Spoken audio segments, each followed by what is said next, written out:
NDA बनाम India की लड़ाई दिलचस्प मोड़ पर पहुंचती हुई चली जा रही है। तकरीबन 190 दिनों का वक्त बाकी रह गया है लोकसभा के चुनाव में। सभी अपनी पूरी ताकत झोंक रहे हैं और इसी पर चर्चा करने के लिए इस वक्त हमारे साथ बेहद खास मेहमान एलजेपीआर के मुखिया अध्यक्ष चिराग पासवान जी, जो कि सांसद भी हैं जमुई से, सीधे लाइव जुड़ चुके हैं। चिराग जी, आपका बहुत स्वागत है आज तक पर। और मेरा सबसे पहला सवाल है, बिहार के मुख्यमंत्री की ओर से कहा गया है, चूंकि इंडिया जिस तरह से एक्शन में है उससे एनडीए में खलबली मची हुई है, सभी बेचैन हो गए हैं। वहीं दूसरी तरफ खबर सामने आई, अजय राय की ओर से कहा गया है कि राहुल गांधी अमेठी से चुनाव लड़ सकते हैं और प्रियंका गांधी को लेकर संकेत है वाराणसी से चुनावी मैदान में उतरने को लेकर। इस पर क्या है सोच आपकी? चित्रा जी, राहुल जी कहां से चुनाव लड़ते हैं, प्रियंका जी कहां से चुनाव लड़ती हैं, उसका कोई फर्क नहीं पड़ता। उनकी पार्टी का ये फैसला है कहां से वो किसको चुनाव लड़ाना चाहते हैं। बट जीतेगा कौन कहां से, ये जरूर एक बहुत बड़ा सवाल है, जिसका जवाब मुझे लगता है जनता ने पहले से ही तय कर लिया है। चित्रा जी, 2018 में भी इसी तरीके की भूमिका बांधी जा रही थी कि सब एक साथ आ रहे हैं, एकजुट हो जाएंगे तो एनडीए को हरा देंगे, तो प्रधानमंत्री जी को हरा देंगे। क्या हुआ? 2019 में 2014 से बड़ा जनादेश एनडीए लेकर आया। और इस बार पुनः, मैंने उस दिन सदन के पटल पे भी ये कहा था कि इस बार पुनः 2024 में 2019 से बड़ा जनादेश हम लोग लेकर आएंगे। तथाकथित सो कॉल्ड जो ये गठबंधन है INDIA का, इनका ना नेता तय है ना इनकी नीति तय है। सिर्फ एनडीए को हराना आपकी नीति नहीं हो सकती ना, आपका अपना भी तो विजन होगा।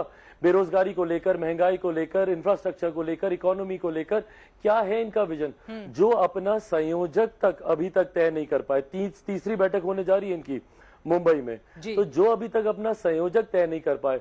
और उसके बाद ये एक ऐसा गठबंधन है चित्रा जी जो इतनी डेलिकेट उस पे टिका हुआ है। एक बयान आता है कांग्रेस के प्रवक्ता का तो आम आदमी पार्टी नाराज हो जाती है। मुख्यमंत्री बेंगलुरु जाते हैं, उनको तर्ज नहीं मिलता तो वहां से मुंह फुला के वापस आ जाते हैं। तो ऐसा कुनबा जो बनने से पहले ही बार बार बिखरता है, तो वो कैसे चुनाव तक साथ चलेगा? अभी तो शुरुआत है चित्रा जी, चुनाव आते आते तो देखिएगा सब अपनी राह अलग अलग पकड़ेंगे, कोई एक साथ नहीं आने वाला। ठीक है, ये बड़ी बातें आपकी ओर से कही गई। नीतीश कुमार पर भी आपने इशारों में निशाना साध दिया कि बेंगलुरु जाते हैं और फिर तवज्जो नहीं मिलती है तो फिर नाराज होकर वापस वो चले आते हैं। नीतीश कुमार को लेकर, बिहार को लेकर बहुत सारे सवाल हैं जो मैं आपसे आगे पूछूंगी, क्योंकि आप लगातार बिहार में बहुत मेहनत भी कर रहे हैं, आपकी रैलियों में भारी भीड़ भी उमड़ रही है, लेकिन क्या वो वोट में कन्वर्ट होगी, ये मेरा सवाल होगा। लेकिन उसके पहले, चूंकि अभी अभी खबर सामने आई है, राहुल गांधी अमेठी से ऐसा लग रहा है अपनी दावेदारी नहीं छोड़ना चाहते हैं। उत्तर प्रदेश और बिहार ये दो महत्वपूर्ण राज्य हैं जिसको लेकर इंडिया का भी पूरा का पूरा फोकस है। तो अगर उधर मजबूत एकजुटता रही तो फिर आप लोगों के लिए यहां पर चुनौतियां बढ़ जाएंगी। चिराग जी, एक एनडीए के प्रतिनिधि के तौर पर, क्योंकि आप बड़ा चेहरा हैं, हम सब ने देखा था पीएम मोदी जब एनडीए की बैठक चल रही थी उस समय प्रधानमंत्री नरेंद्र मोदी ने किस तरह से आपको गले लगाया था, तो आपकी भूमिका भी बहुत महत्वपूर्ण है। ऐसे में एनडीए के प्रतिनिधि के तौर पर ये दो राज्य क्या चुनौतियों से भरे हुए नहीं है एनडीए के लिए? चित्रा जी, बिल्कुल नहीं है। अब मैं इसको उदाहरण के साथ आपको समझाता हूं। क्या हुआ था जब ये पूरा तथाकथित महागठबंधन एक साथ आया था उत्तर प्रदेश विधानसभा के चुनाव में, उस वक्त ये दोनों लड़के, बुआ, सब एक साथ आ गए थे कि नहीं? सारे दल एक साथ आकर चुनाव लड़े थे। मायावती जी थी उसमें, अखिलेश जी थे उसमें, कांग्रेस पार्टी थी उसमें। क्या हुआ? परिणाम आपके सामने, एक तरफा जीत हुई एनडीए गठबंधन की। भारतीय जनता पार्टी ने वहां पे पूर्ण बहुमत से सरकार बनाई। तो सबका एक साथ आना जीत का मापदंड कभी नहीं हो सकता, और वो भी तब जबकि सबको पता है कि ये सब लिटरली एक दूसरे के खून के प्यासे हैं। चित्रा जी, क्या हो रहा है बंगाल में? ये वही दल है जो साथ आ रहे हैं, जो वहां पे एक दूसरे के कार्यकर्ताओं पे हमला करते हैं। और ऐसे कई राज्य उदाहरण है जहां पर सीधी टक्कर इन दलों की एक दूसरे के साथ है। तो ऐसे में सिर्फ अपनी महत्वाकांक्षाओं के लिए, और उसके बाद अभी बताइए ना, नेतृत्व इनका कौन करेगा जब आपको एक साथ एक मंच पर 1 दर्जन से ज्यादा प्रधानमंत्री पद के दावेदार दिखाई देते हैं? तो ऐसे में व्यक्तिगत महत्वाकांक्षाएं इतनी हावी हैं। अब बताइए ना, कल की मैं बात कर रहा हूं, एक हल्का सा बयान कांग्रेस के एक प्रवक्ता का, आम आदमी पार्टी ने छूटते ही बोला कि भैया, अभी तो वो नकार भी रहे हैं कांग्रेस की, नहीं हमारी तरफ से अधिकृत बयान नहीं है। बट इतना एक छोटा सा बयान अगर आपके बीच में इतनी बड़ी दरारें पैदा कर सकता है, तो चुनाव तो अभी बहुत दूर है। हकीकत है चित्रा जी, ये भले एक साथ आ भी जाएं, पर बिहार की, देश की जनता, मैं क्या बिहार का हूं इसलिए मैंने बिहार की बात में बार बार करता हूं, 40 की 40 सीटें हम लोग बिहार में जीतेंगे। बट हकीकत है देश की जनता भी इनको स्वीकारने नहीं वाली, क्योंकि इनके पास ना नीति है ना नेता है। ठीक है, 40 सीटें आप बिहार में कैसे जीतेंगे, इसका फॉर्मूला मैं आपसे आगे जरूर पूछूंगी। लेकिन अभी इंडिया की जिस तरह की ताकत है, तुरंत कोई कंट्रोवर्सी शुरू होती है, उसके बाद सफाई भी सामने आ जाती है। अलका लांबा के आप बयान का जिक्र कर रहे हैं, लेकिन उसके बाद कांग्रेस पार्टी ने अपनी सफाई भी दी। दूसरी तरफ महाराष्ट्र, बिहार और उत्तर प्रदेश, ये 3 ऐसे राज्य हैं जहां पर यह माना जा रहा है कि मुंबई में बैठक के पहले सीटों के बंटवारे का फॉर्मूला तय हो जाए। यही सवाल एनडीए के प्रतिनिधि के तौर पर आपसे है कि क्या सीटों के बंटवारे का जो फॉर्मूला है, एनडीए उसके लिए कैसे कदम आगे बढ़ा रहा है? और 1 to 1 की अगर फाइट होती है तो फिर आप लोगों के लिए बहुत बड़ी चुनौती होगी। इंडिया वालों की तरफ से बार बार यह दावा किया जाता है। चिराग जी, चित्रा जी, एनडीए की जहां तक बात है, आई थिंक बहुत एमिकेबली हो जाएगा। हम लोग पहली बार नहीं कर रहे हैं, हम लोग 2 बार इससे पहले भी कर चुके हैं। 14 में भी हम लोगों ने इतने ही एमिकेबली अलायंसेस सेटल डाउन किए थे सीट शेयरिंग को लेकर, और 2019 में भी हम लोग कर चुके हैं। 24 में भी कठिनाई नहीं आएगी। कठिनाई यकीनन आईएनडीआई गठबंधन को जरूर आएगी, क्योंकि इन्होंने 14 में भी प्रयास किया, नहीं हो पाया। 19 में भी प्रयास किया, नहीं हो पाया। रह रहकर गाहे बगाहे कुछ कुछ राज्यों में इन्होंने जरूर किया जो टिक नहीं पाया। उत्तर प्रदेश का मैंने उदाहरण दिया। ये तीनों दल एक साथ आए, मायावती जी आई, अखिलेश जी आए, कांग्रेस आई, बट क्या हुआ? चुनाव परिणामों के तुरंत बाद ये लोग बिखर गए। अब दोबारा ये लोग एक साथ आने का प्रयास कर रहे हैं, तो ऐसे में सीटों का बंटवारा इनके लिए बहुत बड़ी चिंता का विषय होगा, जिसका एक उदाहरण दिल्ली में ही देखने को मिला। 7 सीटें हैं भाई दिल्ली में। आम आदमी पार्टी की अपनी महत्वाकांक्षाएं हैं। कांग्रेस लंबे समय तक दिल्ली में सत्ता में रही है, तो कौन कितनी सीटें एक दूसरे के लिए त्याग करेगा? तो इन लोगों के लिए जरूर चुनौती बहुत बड़ी होगी। But having said it all, Chitra ji, we are not banking on इनकी कि ये लोग कितने कमजोर हैं। हम लोग उस पर ध्यान केंद्रित नहीं कर रहे। हम लोग हर बीतते दिन के साथ अपनी ताकत को बढ़ाने का काम कर रहे हैं। मध्य प्रदेश में आपने देखा, पहली सूची भारतीय जनता पार्टी की सामने आ गई है। सारे लोग काम पर लग गए हैं। एनडीए एक साथ मिलकर चुनाव की तैयारियों में, तो ना सिर्फ विधानसभा चुनाव बल्कि आने वाले लोकसभा चुनाव, और लोकसभा के तुरंत बाद जिन राज्यों में, मेरे बिहार में भी उसके तुरंत बाद चुनाव है, तो उन तमाम राज्यों में हम लोग अपने काम पर, एनडीए लग चुका है।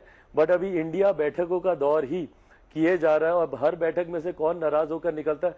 अभी महाराष्ट्र देखिएगा, मुंबई में कितने लोग जाएंगे कि नहीं जाएंगे, अभी तो वही उसी पे बहुत बड़ा प्रश्न चिन्ह बना हुआ है। और जितने लोग जाते हैं उनमें से कितने खुश और कितने नाराज होकर आते हैं, ये देखने वाली बात होगी। मतलब सभी की बॉडी लैंग्वेज आप लोग अच्छे से रीड करते हैं कि कितने खुश होते हैं और कितने उदास होकर वहां से वापस लौटते हैं। अब मैं लेकर चलती हूँ आपके अपने राज्य बिहार।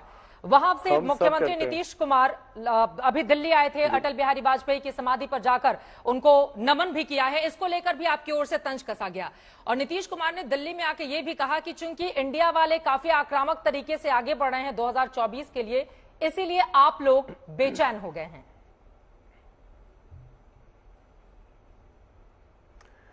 चित्रा जी, मेरे मुख्यमंत्री आदरणीय नीतीश कुमार जी दिल्ली आंख दिखाने आए थे। मतलब मैं लिटरली बोल रहा हूँ, आंख दिखाने आए थे, क्योंकि उनकी आंखों में मोतियाबिंद का शायद ऑपरेशन पिछले दिनों हुआ था, कुछ समय पहले। और बिहार में वो अपना इलाज कराते नहीं, क्योंकि बिहार के अस्पतालों की जानकारी उनको भी बखूबी है।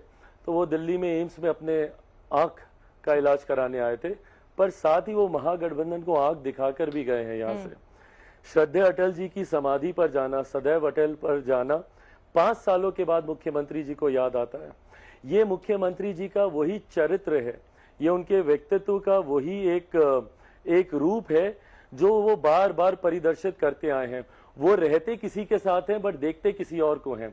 रहेंगे इधर ताकेंगे उधर, रहेंगे उधर ताकेंगे इधर, ये इनकी लंबे समय से कार्यशैली रही है। एनडीए में रहेंगे तो महागठबंधन की तरफ देखेंगे, महागठबंधन में रहेंगे तो एनडीए की तरफ देखेंगे। जब तक ये एनडीए में थे तो लालू जी क्या इफ्तार पार्टी में जाते थे, अब लालू जी के साथ है तो 5 साल के बाद इनको अटल जी की याद आ रही है। तो जो व्यक्ति अपने गठबंधन का सगा नहीं, जिन्होंने 2-2 बार जनादेश का अपमान किया, और 15 का जनादेश महागठबंधन के लिए सरकार चलाई एनडीए के साथ, 2020 का जनादेश एनडीए के लिए सरकार चला रहे हैं ये महागठबंधन के साथ। तो जो व्यक्ति अपने लोगों के जनादेश का सम्मान नहीं करे, जो अपने गठबंधन का सम्मान नहीं करे, तो वो व्यक्ति किसी के लिए क्या चुनौती होंगे? तीसरे नंबर की पार्टी बन गए, जनता ने इनको पहले ही नकार दिया, दूसरे के सहारे पे ये मुख्यमंत्री बने हुए, तो ये किसके लिए चुनौती है? ठीक है, लेकिन जिस तरह से वो एक्टिव हैं पूरी की पूरी 2024 की पॉलिटिक्स में, क्या उसने परेशानी आप लोगों की बढ़ा दी है? इसी से जुड़ा हुआ अगला सवाल है। अररिया में एक पत्रकार की हत्या का मामला सामने आया है। बिहार से इस तरह की खबरें लगातार सामने आ रही हैं। आप लोगों ने भी इस मुद्दे को उठाया है, लेकिन तेजस्वी यादव डिप्टी सीएम की ओर से कहा जा रहा है दरअसल एनडीए बीजेपी के लोग बिहार सरकार को बदनाम करने की कोशिश में लगे हुए हैं। इस पर क्या जवाब देंगे आप? पहली बात तो पहले प्रश्न का हिस्सा का जवाब मैं देता हूं, पहले हिस्से का। एक्टिव मुख्यमंत्री जी को जहां होना चाहिए चित्रा जी, वहां तो एक्टिव है नहीं। मेरे मुख्यमंत्री के पास पूरी फुर्सत है कि वो भागे भागे बेंगलुरु जाते हैं, वो दिल्ली आ जाते हैं बैठकों की ख्वाहिश में।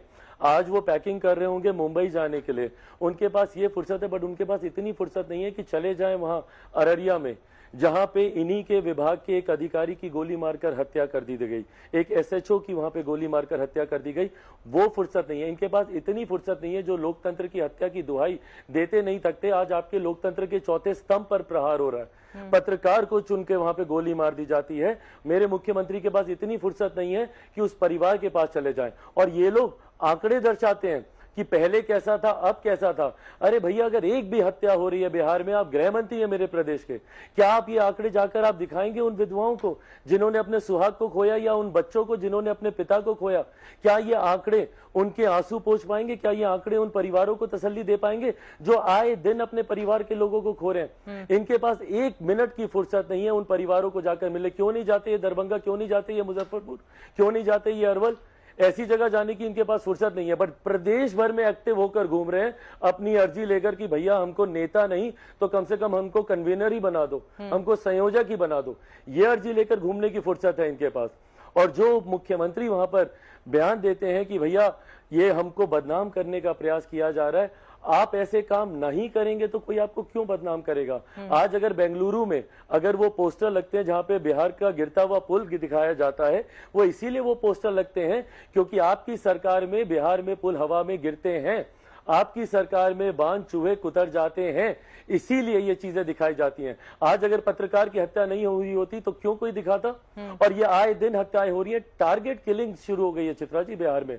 आप जानती हैं बिहार को बहुत अच्छे से, आप खुद देख रही हैं वहां पे कोई दिन ऐसा नहीं है जब हत्या, अपहरण, लूटमार, डकैती, छोटी छोटी बच्चियों के साथ दुष्कर्म करके उनको नदी नाले में फेंक दिया जाता है। मुझे एक बयान बता दीजिए चित्रा जी, आज मेरे बच्चे कोटा में जाते हैं, वहां पे जाकर आत्महत्या कर लेते हैं, एक जवाब मुंह से एक शब्द निकला मेरे मुख्यमंत्री के मुंह से? सुशांत सिंह राजपूत, आज इतना समय हो गया, क्या मेरे मुख्यमंत्री ने कभी चिंता की कि उस मैटर पे क्या हो रहा नहीं हो रहा मैं जानकारी लूं?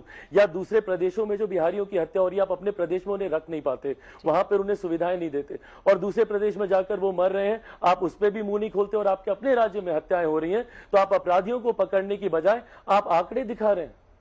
तो ये इनकी नीति दिखाते हैं, इनकी प्राथमिकता में ही नहीं है बिहार और बिहारी। ठीक है, अब ये तमाम मुद्दे जो आपकी ओर से गिनाए गए हैं, ये 2024 के लोकसभा चुनाव में कितना असर डालेंगे, इस पर लगातार हमारी नजर बनी रहेगी। फिलहाल के लिए बहुत शुक्रिया चिराग पासवान जी, आज तक से जुड़ने के लिए और इस महत्वपूर्ण मुद्दे पर आज तक से दंगल में बातचीत करने के लिए।